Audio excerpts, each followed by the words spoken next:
Hello friends, ഞാനിന്ന് വന്നിരിക്കുന്നത് കേരള PSCയുടെ ഏറ്റവും പുതിയൊരു നോട്ടിഫിക്കേഷൻ്റെ ഡീറ്റെയിൽസുമാണ്. PWD ഡിപ്പാർട്ട്മെൻറ്റിലേക്ക് അസിസ്റ്റൻറ്റ് എഞ്ചിനീയർ ഇലക്ട്രോണിക്സിൻ്റെയാണ് പുതിയ നോട്ടിഫിക്കേഷൻ. ഇതിന്ന് ഗസറ്റിൽ പബ്ലിഷ് ചെയ്തിട്ടേ ഉള്ളൂ. 1-2 ദിവസത്തിനുള്ളിൽ മാത്രമേ ഇത് നിങ്ങളുടെ PSC പ്രൊഫൈലിൽ ലഭ്യമാവുള്ളൂ. അപ്പോൾ ഈ നോട്ടിഫിക്കേഷൻ നിങ്ങളുടെ PSC പ്രൊഫൈലിൽ ലഭ്യമായി കഴിഞ്ഞിട്ട് ജൂൺ 19 വരെ നിങ്ങൾക്ക് അപേക്ഷിക്കാനുള്ള ലാസ്റ്റ് ഡേറ്റ് ഉണ്ട്. ഓക്കെ, നമുക്ക് നോട്ടിഫിക്കേഷൻ്റെ കൂടുതൽ ഡീറ്റെയിൽസ് നോക്കാം. കാറ്റ നമ്പർ 71/2024 പ്രകാരമാണ് ഈ നോട്ടിഫിക്കേഷൻ ഇപ്പോൾ വിളിച്ചിട്ടുള്ളത്.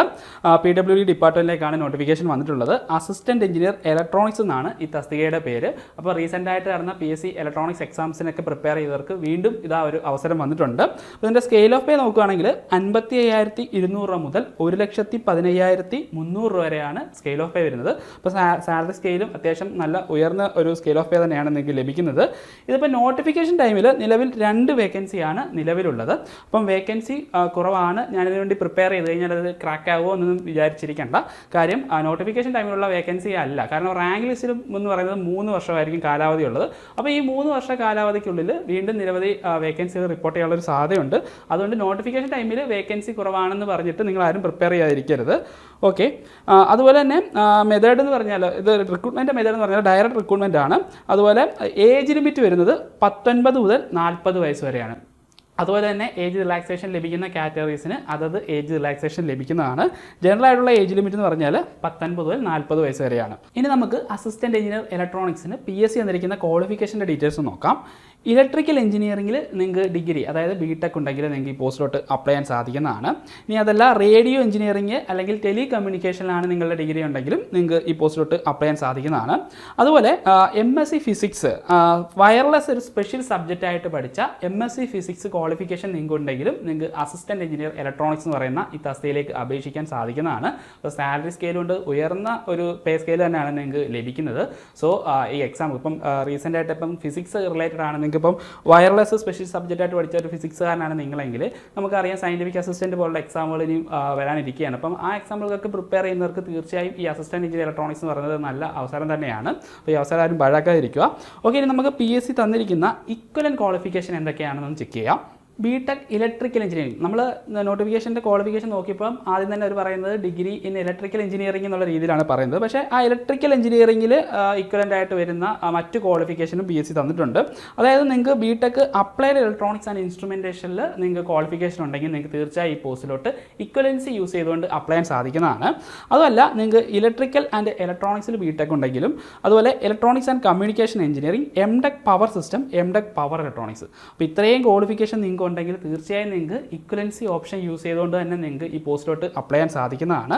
അതുപോലെ BTech ടെലി കമ്മ്യൂണിക്കേഷൻ ആണ് നിങ്ങളുടെ ക്വാളിഫിക്കേഷൻ, അല്ലെങ്കിൽ അതിന് ഇക്വലൻ്റ് ആയിട്ട് പറഞ്ഞിരിക്കുന്ന മറ്റ് ക്വാളിഫിക്കേഷനാണ് BTech ഇലക്ട്രോണിക്സ് ആൻഡ് കമ്മ്യൂണിക്കേഷൻ, അതുപോലെ BE ഇലക്ട്രോണിക്സ് ആൻഡ് കമ്മ്യൂണിക്കേഷൻ. അപ്പോൾ ഇത്രയും ക്വാളിഫിക്കേഷനുള്ള നിങ്ങൾക്ക് തീർച്ചയായും നിങ്ങൾക്ക് ഈ പോസ്റ്റിലോട്ട് ഇതിൽ ഏതെങ്കിലും ഒരു ക്വാളിഫിക്കേഷൻ നിങ്ങൾക്ക് ഉണ്ടെങ്കിൽ തീർച്ചയായും നിങ്ങൾക്ക് ഈ പോസ്റ്റിലോട്ട് അപ്ലൈ ചെയ്യാൻ സാധിക്കുന്നതാണ്. ലാസ്റ്റ് ഡേറ്റ് വരുന്നത് ജൂൺ 19-ാം തീയതിയാണ്. അപ്പോൾ 19-ാം തീയതിക്ക് മുൻപായിട്ട് തന്നെ നിങ്ങൾ ഈ പോസ്റ്റിലോട്ട് അപ്ലൈ ചെയ്യാൻ ശ്രദ്ധിക്കുമല്ലോ. ഇനി ഈ എക്സാമിന് വേണ്ടി പ്രിപ്പയർ ചെയ്യുന്നവർക്ക് ലാസ്റ്റ് എക്സാമിൻ്റെ ഡീറ്റെയിൽസ് ഞാൻ ഇവിടെ നിന്ന് ഡിസ്കസ് ചെയ്യണം. 2013 ലാസ്റ്റ് ഈ പോസ്റ്റിലോട്ട് നോട്ടിഫിക്കേഷൻ വിളിച്ചിരുന്നത്. അതിന് പ്രകാരം എക്സാം നടത്തി റാങ്ക് ലിസ്റ്റ് നിലവിൽ വന്ന 2018 അന്ന് ഈ പരീക്ഷയുടെ കട്ട് ഓഫ് മാർക്കായിട്ട് വന്നിരുന്നത് 38.67 മാർക്കാണ്. അതുപോലെ ഇത് ഇൻ്റർവ്യൂ കൂടെ ഉള്ളൊരു പോസ്റ്റ് ആയതുകൊണ്ട് തന്നെ ഇൻ്റർവ്യൂവിൻ്റെ മാർക്ക് കൂടെ ആഡ് ചെയ്ത ശേഷമായിരിക്കും നിങ്ങളുടെ ഫൈനൽ റാങ്ക് ലിസ്റ്റ് വരിക. സോ ഫസ്റ്റ് റാങ്ക് ലഭിച്ച ഉദ്യോഗാർത്ഥിക്ക് അന്ന് 55.33 മാർക്കായിരുന്നു കിട്ടിയത്. അതുപോലെ മെയിൻ ലിസ്റ്റിൽ 60 കാൻഡിഡേറ്റ്സും ഉൾപ്പെട്ടിരുന്നു. അപ്പം ഈ 38.67 ആണ് കഴിഞ്ഞ റാങ്ക് ലിസ്റ്റിൻ്റെ കട്ട് ഓഫ് വന്ന് വിചാരിച്ചുകൊണ്ട് നിങ്ങളാരും ഇത്രയും ഒരു കുറഞ്ഞൊരു മാർക്കാണ് ഇനി വരാൻ പോകുന്നതെന്നും വിചാരിക്കരുത്. കാര്യം നമുക്കറിയാം കോമ്പറ്റീഷൻ ലെവൽ അത്യാവശ്യം നല്ല രീതിയിൽ ഉയർന്നു തന്നെ നിൽക്കുകയാണ്. അപ്പോൾ കട്ട് ഓഫ് ഡിപ്പെൻഡ് ചെയ്യുന്നത് എക്സാമിൻ്റെ നിലവാരം അനുസരിച്ച് തന്നെ ആയിരിക്കും. നമുക്കറിയാം പുതിയ പാറ്റേൺ ടൈപ്പ് ക്വസ്റ്റ്യൻസ് ഒക്കെ ഒരുപാട് ക്വസ്റ്റ്യൻ പേപ്പറിൽ ഇപ്പം വരുന്നുണ്ട്. അപ്പോൾ അസിസ്റ്റൻറ്റ് എഞ്ചിനീയർ ഇലക്ട്രോണിക്സിന് വേണ്ടി പ്രിപ്പയർ ചെയ്യുന്ന ഉദ്യോഗാർത്ഥികൾക്ക് വേണ്ടിയിട്ട് ANST അക്കാദമി ഒരു ഫ്രീ വെബിനാർ കണ്ടക്ട് ചെയ്യുന്നുണ്ട്. ഈ ഫ്രീ വെബിനാറിൽ സിലബസ് കംപ്ലീറ്റ് ആയിട്ട് ഡിസ്കസ് ചെയ്യുന്നുണ്ട്. അത് മാത്രമല്ല സിലബസ് ഡിസ്കസ് ചെയ്യുമ്പോൾ ഏതെല്ലാം റെഫറൻസ് ഓരോ മൊഡ്യൂളിനും ഏതെല്ലാം റെഫറൻസുകൾ യൂസ് ചെയ്യണം എന്ന കാര്യം ഡീറ്റെയിൽ ആയിട്ട് തന്നെ മിസ് എക്സ്പ്ലെയിൻ ചെയ്യുന്നതാണ്. അതുപോലെ തന്നെ നിങ്ങൾ പഠിക്കുമ്പോൾ ശ്രദ്ധിക്കേണ്ട കാര്യങ്ങൾ, അതായത് പ്രീവിയസ് ക്വസ്റ്റ്യൻ പേപ്പർ ഡിപ്പെൻഡ് ചെയ്ത് അല്ലെങ്കിൽ അത് എങ്ങനെയാണ് അനലൈസ് ചെയ്ത് പഠിക്കേണ്ടതെന്നുള്ള കാര്യങ്ങളെല്ലാം തന്നെ ഈ വെബിനാറിൽ ഡിസ്കസ് ചെയ്യുന്നുണ്ട്.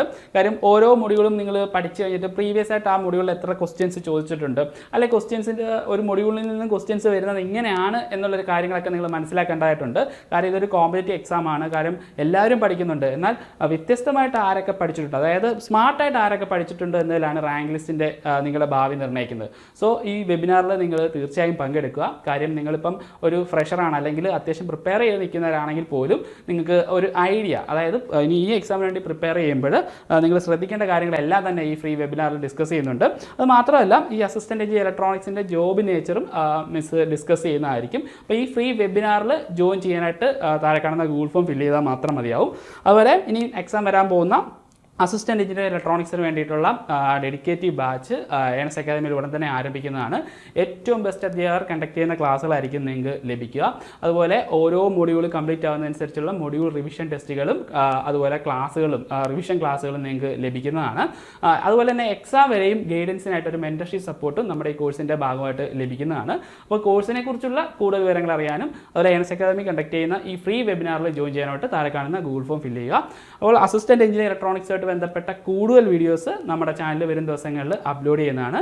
അപ്പം ഈ വീഡിയോസ് അല്ലെങ്കിൽ ക്ലാസ്സുകൾ ലഭിക്കാനായിട്ട് ചാനൽ സബ്സ്ക്രൈബ് ചെയ്യാത്ത സബ്സ്ക്രൈബ് ചെയ്യുക. മറ്റൊരു വീഡിയോ വീണ്ടും കാണാം. Good bye.